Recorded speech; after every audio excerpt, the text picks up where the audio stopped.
Assalamualaikum warahmatullahi wabarakatuh. My name is Afra Jamal Putri Marsan with SID number 120, 122, 44, 15. And my name is Muhammad Raul Yasin Wijaya Brata with SID 120 122 4363.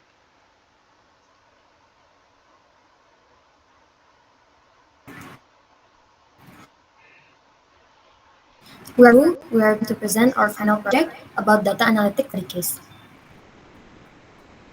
So in this study case, it contains six questions. The first question is, if the West Java area marketing team wants to profile customer in the West Java marketing area, how is this done as a process in the analytical data? Provide an explanation of each stage. So there are 7 stages of this process. The first step is goal. This is define the goal. The goal is to profile customer to help market the coffee shop to the right target market. The second one is the data.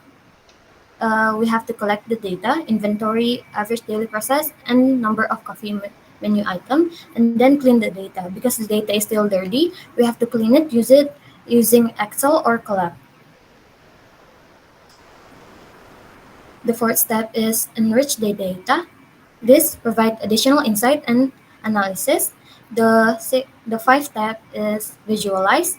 This step use scatter plot, box plot, elbow graphic to provide more context. The sixth step is modeling. Develop a model to split into cluster. And then the seventh step, iterate. Find the cluster that fits the appropriate target market location.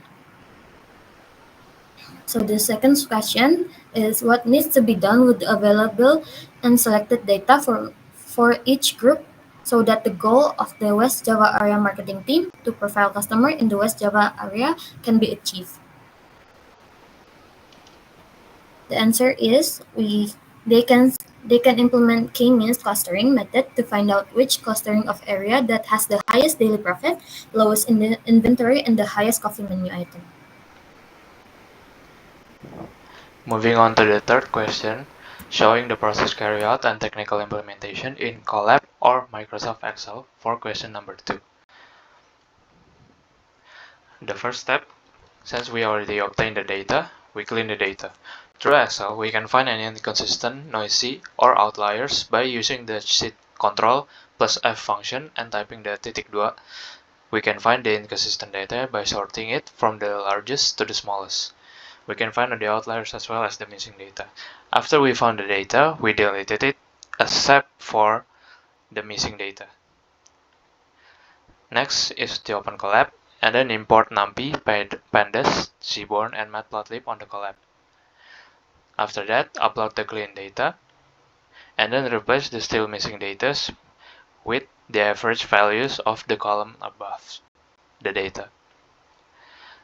Next is to explore data analysis using the SNS boxplot function. Visualize the data frame to detect any still dirty data, and since there's none, we move on. Next is the standardization. Use this line of code for standardization to prevent variables with larger scale dominating the cluster. Fourth question, carry out the modeling process for profiling customer in the West Java marketing area using k-means clustering implemented in Google Colab. First step is using the elbow method to find out how many clusters we should use. Using the elbow method, we can find the number of clusters based on the skewness of the graphic, which in this case is 4, since the fourth dot here is the most skewed in the graphic. Next is the yellow brick. Evaluate the cluster stability using the yellow brick visualization. Since the cluster we decided to have is 4, we have to find out if it's balanced on the yellow brick visualization so that the cluster remains stable. Next is to find out the silhouette score. Obtaining the silhouette score to measure how well the data is clustered using this line of code. The closer to the number of 1 is the better. Since we use the fourth number, this is the silhouette score and is the better version of the best version of the cluster numbers. Next is silhouette coefficient. Create a silhouette coefficient graphic to better understand the separation of each cluster. Next part is model building. After n value is selected, which is 4, the tree-means model is then built by clustering using the k-means function and input attributes standardized. The results of the clustering are presented in the data frame titled Results. Here is the results of the clustering. The last part is the model visualization. Using the scatterplot function, we can visualize the cluster to better understand how to identify them. The fifth question, analyze the model that has been produced both in terms of model performance and benefits for Insight Coffee appliance. This is the cluster identification table. As you can see, this is very compact. The table analysis of cluster 1, which is the 0 cluster, it consists of 12 objects. 2, which is the cluster 1, consists of 18 objects. 3, which is cluster 2, consists of 59 objects, and the last cluster, the cluster 3, consists of 70 objects.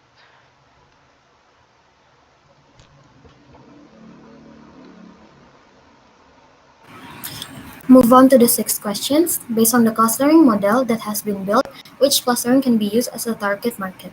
If Insight Coffee appliance plans to produce and market a new super automatic espresso machine, the price is higher than the automatic and the commercial types. Explain the analysis to decide on the selection of the cluster.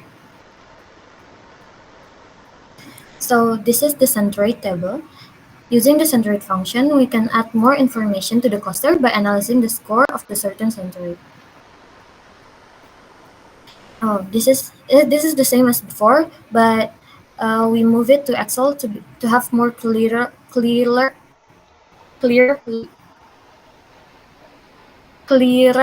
result. Based on the clustering result, cluster 1 identified as the best cluster. It has one of the highest centroid value for average daily profit, the third lowest centroid value for the number of coffee menu item, and the second highest inventory value can be categorized as the best cluster. Therefore, cluster 1 is the best target market for the company to cater towards. So that's all from group 2. Wassalamualaikum warahmatullahi wabarakatuh.